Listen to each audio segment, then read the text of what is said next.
All right, let's bring in our excellent Prime News legal dream team. Joining me tonight is criminal defense attorneys Jenny Page and Mark Eiglarsh. And I got to tell you guys, it seems that T.I.'s heroism didn't sway the judge at all in this case. Mark, I want to start with you.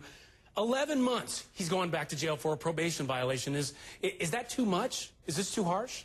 No, that sounds like a fair sentence. I practice in federal court all the time, and to avoid prison time completely would have been a miscarriage of justice. When you're on probation for a serious felony, you're going to get tagged when you pick up a new criminal offense, and he's not going to do 11 months. First of all, the most you're going to do under the federal guidelines is 85%. So you could take 15% off the top. And secondly, he's saying he has a drug problem. So he'll do a drug program in prison, and that will further reduce his sentence. Okay, Jenny Page, let me draw a comparison for you. You got T.I. on the one hand, 11 months for the probation violation.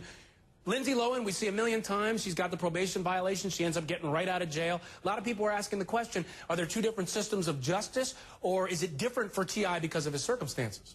You know, I got to say, I see a lot of redemption in T.I. I checked out with my kids to find out who he is, and they tell me he's the real deal. You didn't know him right offhand? I can't believe that. I can't say that I did, but I have to tell you, I looked into him, and in addition to doing a video with Justin Timberlake about redemption, he also had a show where he met with kids and tried to have them meet one-on-one and try to understand what he was doing. You know, the first step when you're an addict is to recognize you have the problem. I would say that he's yards, if not miles, ahead of Lindsay Lohan in that direction. He has not used his celebrity to course through the system. If anything, I think he's used his celebrity to help. All right, so he's tried to help. Mark, real quick here. Prosecutor wanted 2 years. His lawyer wanted 6 months. Are we splitting the difference? Is that what's really happening here? I just think it's a fair sentence. I think the judge took everything into account. Maybe he thought about this, you know, the saving the life thing, the fact that he was forthcoming. He admitted his responsibility. The judge didn't need to give him the max. He definitely needed to do something maybe in the middle, and I think that's what happened. All right, and by the way, his lawyer wanted 6 months home confinement, didn't get that, 11 months. So up next on the docket for our legal dream team, the judge hands down a sentence for the teen who police admitted to police killing his 10-year-old brother. Now, investigators say the teen told them he was a fan of the show Jack Dexter. Remember that show? What did the judge decide?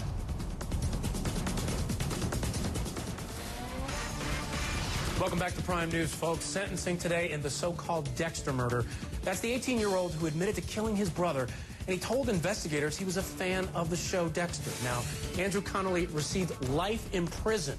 Connolly pled guilty to strangling his 10-year-old brother Connor back in 2009, and here's what Connolly said when he was explaining what happened. Try to help us understand, though. It was just like when people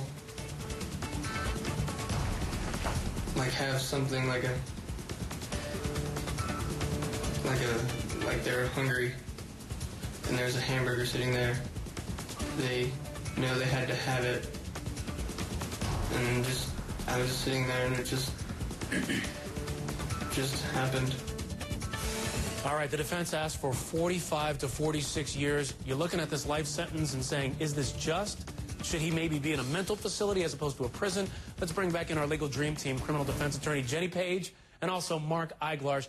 Jenny, I want to start with you. The defense in this case was arguing for some sort of mental incapacity. This is a young man who says he's influenced by the show Dexter, and that caused him to kill his brother.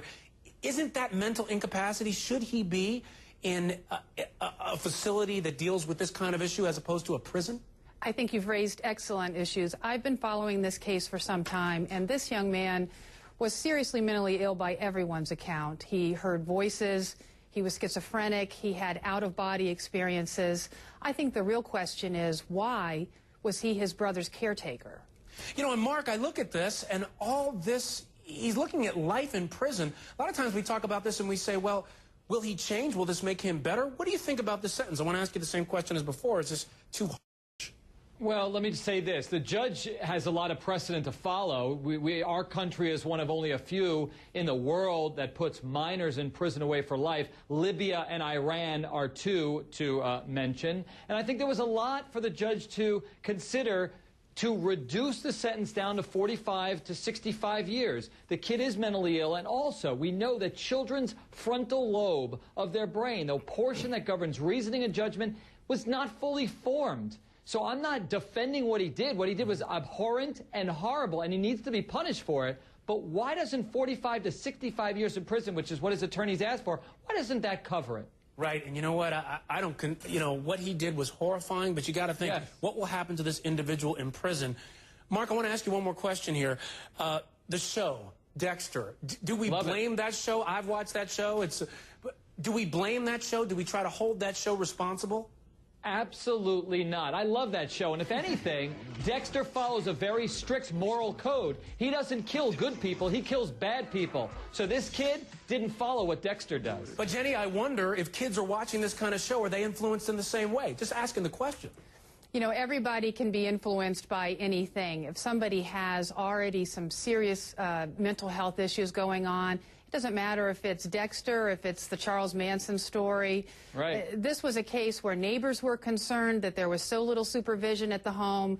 This older boy was responsible for the younger boy. In this case, he continued to strangle him 20 minutes after he lost consciousness. Clearly, Just an unbelievable clearly a situation. lack and a break with reality, and I hope that the facility he's sent to has All right, some Jenny, minimal. thank you so much, and thank you also to Mark Eiglarz.